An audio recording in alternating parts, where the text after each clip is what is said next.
Deciding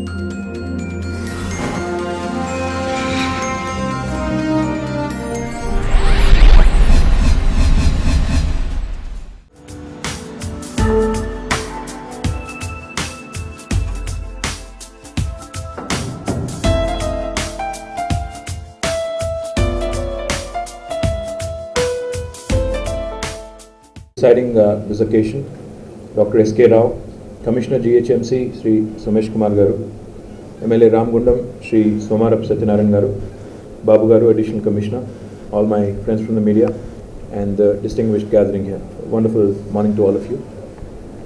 As I think Somesh Garu summed it up very aptly. It said, it reminds him, this whole idea of a smart city, or this whole reference to a smart city, reminds him of the elephant and 8 blind men story. In fact, as Minister of Information Technology, in the last 3 months or so, over 115 days now, I must have had at least 100 people talk to me about the smart city solutions they have. Each time when somebody walks in and he says, or he or she says, I have a solution and it's smart city, I am not amused anymore. I used to be earlier, but not anymore, because see, ultimately it can't be your smart city and my smart city. There has to be one idea of smart city which combines all the elements of what makes a city smart. So the question really is then, I think that's exactly what you said to explore here. What is it that makes a city smart? And the second thing is you have to understand the context as well. Does a smart city in the US mean exactly the same thing as a smart city in India? There's a smart city in Europe, say something like Barcelona, means exactly the same ingredients, the same qualities, the same attributes in India. Would it be reflective? The definition that is applied there, would it be applicable here? So I think the question that needs to be asked, the question that needs to be understood is that India is a very complicated country. It's a very heterogeneous country. It's a very complicated country. And therefore, whatever definition that might apply elsewhere, and whatever software or whatever smart cities packages and solutions that someone may have prepared elsewhere may not be applicable here. In fact, I'll tell you one quick example of how interesting it is. I don't want to name the company, but there was this multinational company who would come to me.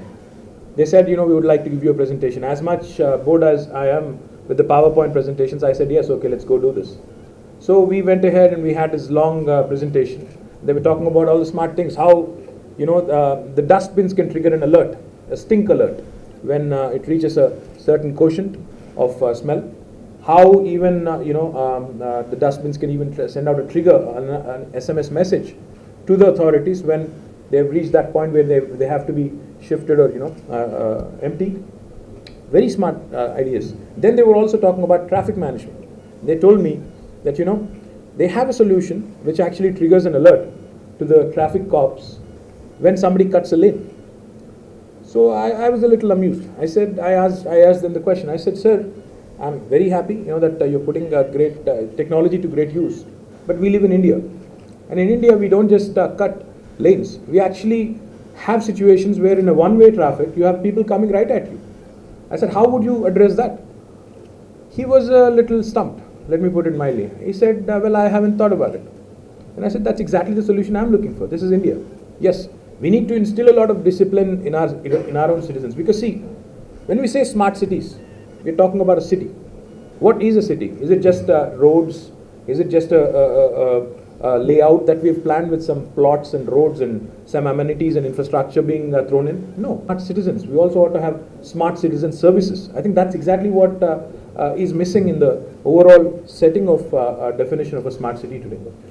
I mean, as much as I love technology, as much as I love the sort of solutions it provides, the thing is, we need to understand. Say today we are in Hyderabad. Today we are in a new state called Telangana.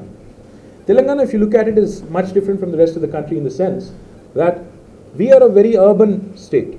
See, what applies to us may not apply to Andhra Pradesh, which is our neighboring state, which is predominantly rural. Telangana is about 39% of Telangana is urban. And I think 21% subject to correction in Andhra Pradesh is urban. So the point is that there is a slight bit of a confusion here in the sense that there isn't one solution which can actually tell us, that this is what it is and this is the panacea, this is the solution for all of your urban governance challenges. No. I think each and every city has to find its own solution. Each and every city has to find its own formula. And that's exactly what we need to do as a group of intellectuals. I think that's the solution we are looking at. In fact, lots of people tell me lots of different things, but I thought, when you think about it, what is a smart city and why are we talking about it?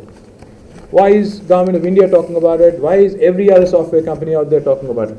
Ultimately, see, when you think about it, I think the whole idea of improving quality of life, it's an incessant endeavor of every human being to improve quality of life, to have better living standards. And that's exactly where this whole idea of a smart city comes in. How can we use technology to good use? What are the challenges that we are facing in our lives every day? See, for example, I commuted here for about, I think, 5 kilometers, but it took me about 30 minutes. That's a challenge. Now, how do you alleviate that? How do you address that? That's a challenge there in itself. So, when you talk about smart city, I'm looking at different modules. I'm saying we need better energy management, better efficient energy management. We need better traffic management. We need a better environment, more greener environment. We need a better sanitation situation. We don't want to have the entire city of Hyderabad flooded each and every time there is a trickle. We have situation where in fact the roads end up turning like lakes and ponds. That's not what we want. We also have a situation where the water distribution doesn't happen very effectively. We have water being supplied. Our ENC Public Health is sitting right here. Water being distributed in a city like Hyderabad once in 2 days or 3 days sometimes. In summer it's far worse. And then you also have a system where the public health care system has lost its confidence. Public education system doesn't resonate with people anymore. So these are the challenges we have. How do you address this? Now, the other challenge we also have at the same time is we have rapid urbanization happening at the same time as well. While we are as a city challenged as it is in terms of amenities, in terms of infrastructure, in terms of a lot of other things, a lot of attributes, unfortunately we also have this huge urbanization happening. People coming here in search of livelihood, people coming here in search of better life. So the challenge is twofold now. One, obviously to make your city smart. Two, also to provide urban amenities in the semi-urban and the rural areas as well. There is a project in central government called Pura, providing urban amenities in rural areas, which actually tries to address some part of this. So now the challenge that we face as a country is twofold. One, ensuring that our cities become more efficient. At the same time, our rural areas also. Say in a state like Kerala, I think some of you could be from Kerala here. In a state like Kerala, you have an interesting situation. In fact, I'm also heading Panchayat Raj department.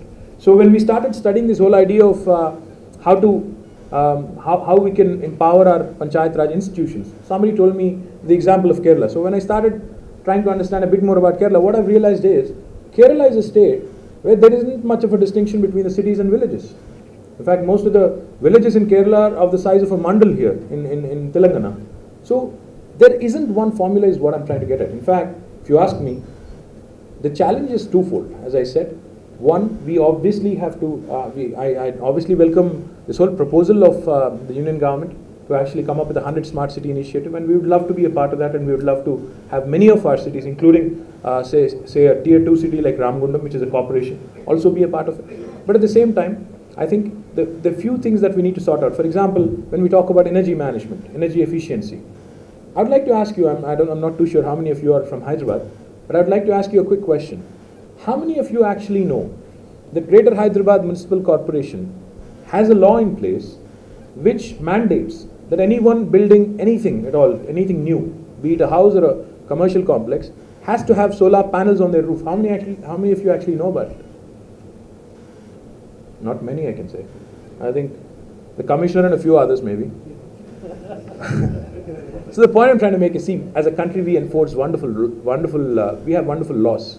When it came to constitution, when it came to building the Constitution of India, I think we just collated the best that there is and built up this wonderful Constitution of India.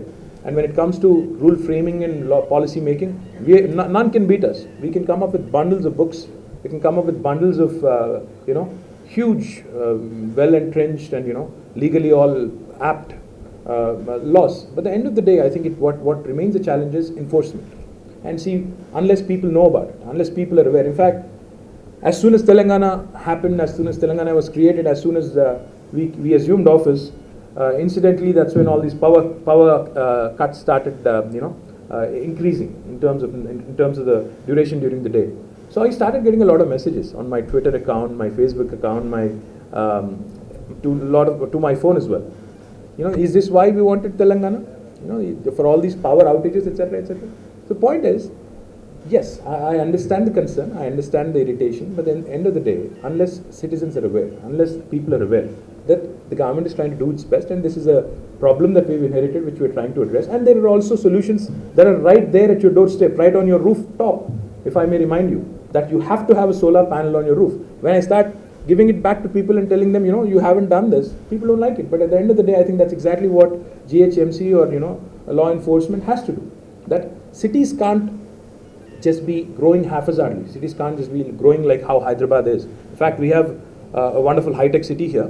Lots of people compliment us for that. In fact, IT-wise, Hyderabad is a dominant player. But unfortunately, while we have built the high-tech city, we forgot to build a sewerage system below it.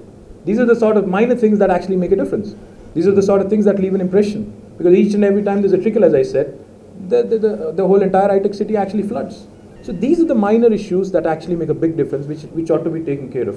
And I'm quite confident that over a period of time, with the use of technology, I'm sure we will find our solutions, we'll find a formula, especially in the areas, the basic amenities, where we actually have to not just ensure that the quality of life improves, but also ensure that the quality of life as well as the living standards of people, including their per capita income, also goes up.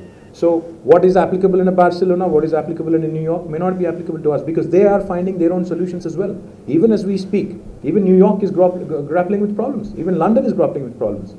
We are talking about, we've in fact, I should also tell you about all the initiatives that we've taken as a government in the last few months.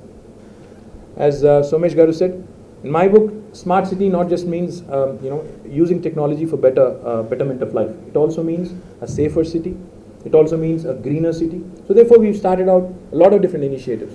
As far as making a city safe goes, we've started out with an ambitious project of installing about 50,000 odd surveillance cameras, the CCTVs, across the length and breadth of the city of Hyderabad.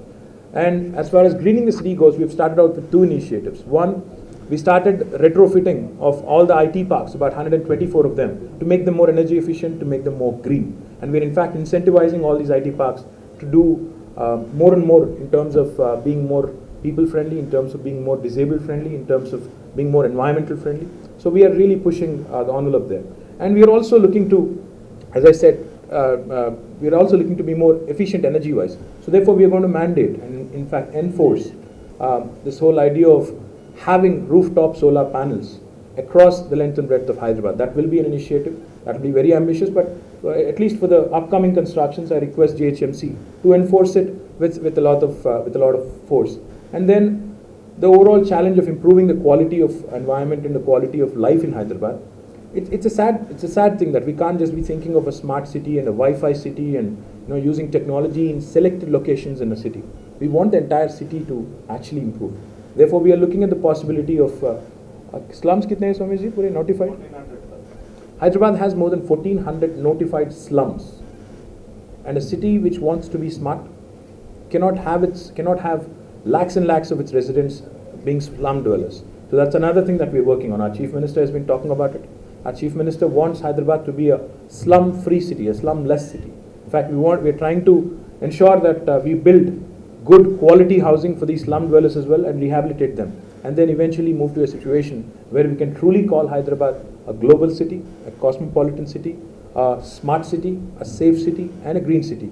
And hopefully in days to come, with the formulas, with the solutions you provide, with the sort of brainstorming that is set to happen today, we'll definitely find some answers. And I look forward to the day when I can meet all of you again, and we proudly say that we're all 100% energy efficient and 100% efficient traffic-wise, and a lot of other aspects that I just mentioned. So once again, apologies for being late, and all the very best in your deliberations, and I look forward to some wonderful things coming up. Thank you very much.